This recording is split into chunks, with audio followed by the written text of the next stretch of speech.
میں ہوں سالک مجید اور آپ دیکھ رہے ہیں جیو پاکستان ویلاگ۔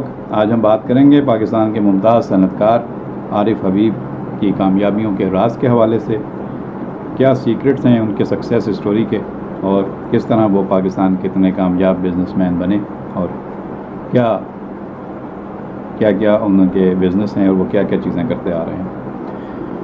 پاکستان میں عارف حبیب گروپ آف کمپنیز کے سربراہ عارف حبیب یقینی طور پر ایک ذہین، محنتی اور قابل آدمی ہیں، اور 1952 میں کراچی میں پیدا ہونے والے 68 سالہ عارف حبیب کو ایک دنیا جانتی ہے، ان کی صلاحیتوں اور کامیابیوں کی معترف ہے۔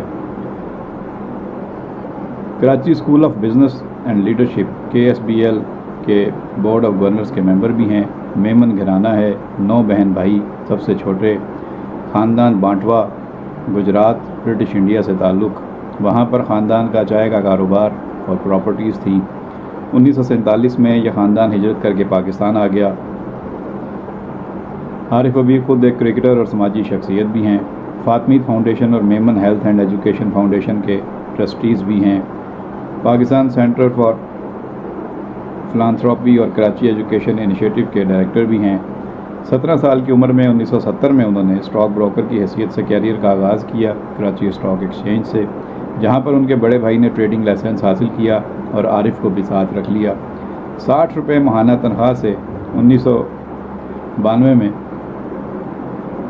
60 روپے ماہانہ تنخواہ سے انہوں نے 1970 میں کام شروع کیا تھا، اور 1992 میں وہ اسی کراچی اسٹاک ایکسچینج کے صدر منتخب ہوئے، اور انہوں نے اس کی کمپیوٹرائزیشن کی، اسٹاک ٹریڈنگ سسٹم کو کمپیوٹرائز کیا، اور وہ مزید 5 مرتبہ صدر منتخب ہوئے۔ ان کی ریفارمز کی وجہ سے بزنس بڑھا اور وہ خود بھی بزنس میں آگے آئے۔ سال 2000 میں انہوں نے پاکستان کی دوسری بڑی ایسٹ مینجمنٹ کمپنی بنائی، جو 50 ارب روپے سے زائد مالیت کے سرمایہ کو مینیج کرتی ہے۔ پاکستان میں نج کاری کا انہوں نے بھرپور فائدہ اٹھایا۔ عارف حبیب نے فرٹیلائزر، سیمنٹ، اسٹیل پروڈکشنز کے شیئرز میں سرمایہ کاری کی، اور پھر وہ بینکنگ میں آ گئے۔ 2004 کے بعد سے ان کے گروپ نے ان سیکٹرز میں $2 ارب سے زیادہ سرمایہ لگا رکھا ہے۔ سال 2007-08 کے اسٹاک کرائسس میں ان کے کلائنٹس ڈیفالٹ کرنے لگے۔ کراچی اسٹاک ایکسچینج 100 انڈیکس 2 مہینے میں 48% نیچے گرا۔ ان کا بزنس دوبارہ اس وقت سنبھلا اور جب کارپوریٹ آمدن شروع ہوئی۔ وہ CDC یعنی کہ سینٹرل ڈپازیٹری کمپنی کے بانی اراکین میں شامل ہیں۔ انہوں نے privatisation commission, board of investment میں ممبر کی حیثیت سے بھی کام کیا ہے۔ Security exchange ordinance review committee میں بھی انہیں شامل کیا گیا تھا۔ حکومت پاکستان نے ان کا نام منظور کیا اور وہ مختلف کمپنیوں کے بورڈ آف ڈائریکٹرز بھی بنے۔ عارف حبیب سیکیورٹیز کی بنیاد 1994 میں رکھی گئی تھی۔ 2006 میں انہوں نے روپالی بینک لے کر اسے عارف حبیب بینک کا نام دیا۔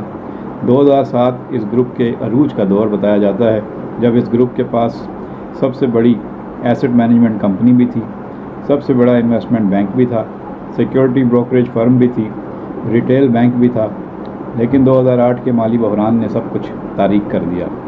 2009 میں بینک سرور انویسٹمنٹ کو $2 ارب 70 کروڑ میں بیچنا پڑا، پھر وہ مرج ہو کر اٹلس اور پھر مائی بینک بنا اور بعد میں سمٹ بینک بن گیا۔ 2010 میں اسی گروپ نے انویسٹمنٹ کمپنی کو MCB ایسٹ مینجمنٹ کے ساتھ اشتراک سے MCB Arif Habib savings and investment limited company کی داغ بیل ڈالی۔ اب اس گروپ کی بڑی کمپنیوں میں 13 کمپنیاں نمایاں طور پر بتائی جاتی ہیں، جو real estate, financial services, energy sector, cement, steel, fertiliser production کے شعبوں میں کام کر رہی ہیں۔ ان کمپنیوں کے نام یہ ہیں، جن میں عائشہ اسٹیل ملز، اس کے تقریباً 400 ملازمین ہیں، پورٹ قاسم پر ہے، 22,000 میٹرک ٹن اسٹیل سالانہ بنانے کی گنجائش ہے، صلاحیت ہے۔ سچل انرجی ونڈ فارم ہے۔ سلک بینک ہے، جو 1994 میں یہ بینک بنا تھا، اس کی 123 برانچیں تھیں۔ پہلے یہ سعودی پاک کمرشل بینک، اور پھر 2008 میں شوکت ترین نے اس کا کنٹرول سنبھالا، اور 2015 میں عارف حبیب گروپ نے اس کے 28% اسٹیک ہولڈر کی حیثیت حاصل کر لی۔ عارف حبیب گروپ کے پاس پاور سیمنٹ بھی ہے، عارف حبیب کارپوریشن کمپنی بھی ہے، عارف حبیب کنسلٹنسی کمپنی بھی ہے، عارف حبیب لمیٹڈ کمپنی الگ ہے، MCB Arif Habib savings and investment company کا پہلے میں آپ کو ذکر کر چکا ہوں۔ فاطمہ فرٹیلائزر ایک الگ ان کی کمپنی ہے، اور پاک عرب فرٹیلائزر ایک الگ کمپنی ہے۔ جاویدہ کارپوریشن اور عارف حبیب کمیڈیٹیز ان کی علیحدہ کمپنیاں ہیں۔ ایک طرف عارف حبیب صاحب کی کامیابیوں کا چرچا ہے، ان کی ذہانت، ان کی صلاحیت اور ان کی ویژنری صلاحیتوں کا ذکر کیا جاتا ہے اور ان سے جو ہے وہ معیشت کے اوپر رائے لی جاتی ہے، حکومت بھی ان سے مشورے کرتی ہے۔ دوسری طرف ان کے جو مخالفین ہیں وہ ان پر الزامات بھی لگاتے ہیں اور ان کے خلاف مختلف ادوار میں عدالتوں میں مقدمات بھی چلے اور نیب میں بھی شکایات گئیں، لیکن آج تک عارف حبیب گروپ کے خلاف کوئی بھی الزامات ٹھوس بنیادوں پر ثابت نہیں ہو سکے، نہ کوئی نیب نے ان کے خلاف کوئی ایسی کارروائی کی جس کی بنیاد پر اس گروپ کو کوئی مشکلات کا سامنا کرنا پڑتا، بلکہ اس گروپ کا ہمیشہ یہ دعویٰ رہا ہے کہ ان کے خلاف جتنے بھی الزامات لگے وہ کاروباری مخالفین نے انتقامی بنیادوں پر لگائے اور نیب سمیت تمام اداروں سے انہیں کلیئرنس ملی اور ان کے کیسز ختم ہوئے۔ عارف حبیب گروپ پر جو الزامات مقدمات ہیں ان میں 2006 میں ڈان اخبار کی رپورٹ کے مطابق ڈائمنڈ گروپ آف انڈسٹریز کے چیئرمین کراچی لاہور کے بزنس مین افتخار شفیع نے عدالت سے استدعا کی تھی اور فریق بننے کی درخواست کی تھی، جو اس وقت کی بات ہے جب پاکستان اسٹیل ملز کی نجکاری ہو رہی تھی۔ عارف حبیب اس کو خریدنے میں دلچسپی رکھتے تھے۔ انہوں نے عارف حبیب پر انفیئر ٹریڈ پریکٹسز کے الزامات لگائے تھے۔ 18 ارب روپے سے زائد کا سول سوٹ جو سندھ ہائی کورٹ میں تھا اس کا حوالہ دیا گیا تھا۔ عارف حبیب گروپ نے اس کا جواب داخل کیا تھا، خالد انور ان کے وکیل تھے۔ جوابی الزامات میں افتخار شفیع پر کہا گیا تھا کہ ذاتی انتقام کی بنیاد پر اس نے الزام لگائے ہیں، بدنیتی پر مبنی ہے، لہذا ان کی درخواست کو مسترد کیا جائے۔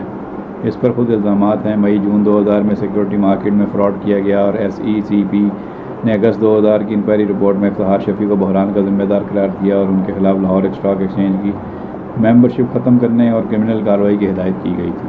دوسری طرف ایڈوکیٹ احمد بلال صوفی نے سپریم کورٹ کو بتایا کہ عارف حبیب گروپ کے خلاف لاہور میں FIR درج ہے اور سندھ ہائی کورٹ میں 18 بلین کا سول سوٹ دائر ہے۔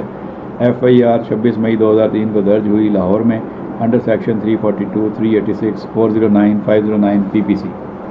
سول سوٹس ہیں، 2 مقدمات دائر ہوئے، ایک 5.6 ارب روپے کی ریکوری کا سندھ ہائی کورٹ میں افتخار شفیع کی جانب سے، دوسرا 1.7 ارب روپے اور 10.9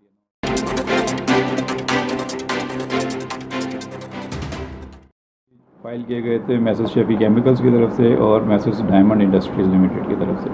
عارف حبیب کارپوریشن نے اسٹیل مل کو 21 ارب 68 کروڑ روپے میں خریدنے کی بولی تھی، لیکن یہ سپریم کورٹ نے یہ سارے کارروائی رکوا دی تھی اور پھر وہ اسٹیل مل اس وقت شوکت عزیز صاحب کے دور میں فروخت ہونے سے رہ گئی تھی۔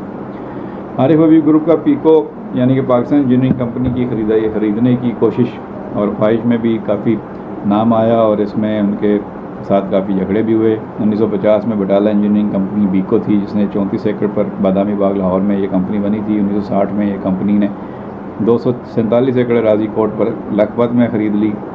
1970 میں بھٹو نے نیشنلائز کیا تو یہ پیکو ہی رہی۔ CM لطیف کے پاس 24% کے شیئرز تھے، باقی پبلک کے پاس شیئرز تھے۔ 2012 میں 2 ارب روپے کے خسارے میں چلی گئی تھی۔ معراج عارف کو اس کا CEO بنایا گیا، وہ رکاوٹ بن گئے اور ان کا کہنا تھا کہ عارف حبیب گروپ جو ہے 250 ایکڑ راضی اور 100 ارب روپے مالیت کی زمین کو اونے پونے داموں خرید کر بیچ دے گا، لہذا انہوں نے فائٹ کی۔ پیکو کی chartered accountant company Javed Hasnain Rashid and company نے انویسٹیگیشن رپورٹ میں بتایا کہ NIT سے سارے شیئرز دراصل عارف حبیب نے روٹو کوسٹ انجینئرنگ پرائیویٹ لمیٹڈ کے ذریعے اور مسعود احمد خان سوری نے مایا سیکورٹیز کے ذریعے خرید لیے ہیں۔ NIT دراصل عارف حبیب کے لیے کام کر رہی تھی اور یہ سودے غلط طریقے سے ہو رہے تھے۔ عارف حبیب نے ان الزامات کی تردید کی تھی اور کہا تھا یہ سارے الزامات بے بنیاد ہیں۔ معراج انیس عارف کو فروری 2019 میں CEO سے ہٹا دیا گیا تھا۔ وہ سمیڈا میں GM ہوتے تھے، 1,80,000 کی تنخواہ پر۔ یہاں پر ان کو پیکو میں 3 لاکھ سے زیادہ کے پیکج پر لایا گیا، بعد میں وہ 4 لاکھ روپے سے زیادہ کا پیکج لے رہے تھے۔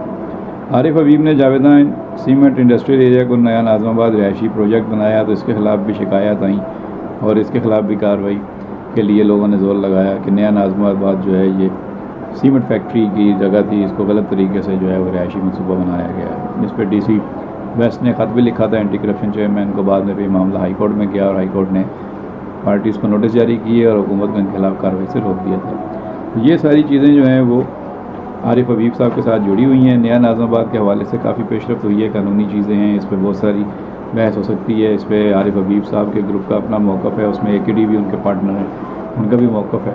یہ معاملہ عدالت میں بھی ہے اور حکومت نے بھی اس کے پرانے 1960 کے کاغذات نکالنے ہیں کہ یہ 33 سال کی لیز تھی یا یہ 99 سال کی لیز تھی، اصلی بات کیا ہے، کہاں گڑبڑ ہوئی ہے۔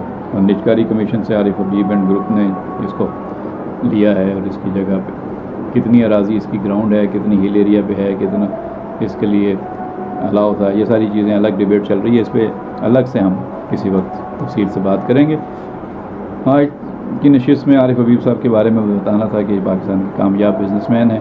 ظاہر ہے کہ جو 100 ارب روپے سالانہ ریونیو جن کی کمپنی 2012 میں کما رہی تھی اور 11,000 ملازمین کے ساتھ جو سب سے بڑا گروپ تھا، تو آخر کچھ تو ان میں صلاحیت ہے، خدا داد صلاحیتیں ہیں، قابلیت ہے کہ یہ اتنا بڑا گروپ چلا رہے ہیں، اتنا بڑا پاکستان میں نیٹ ورک ہے اور روزگار دے رہے ہیں لوگوں کو۔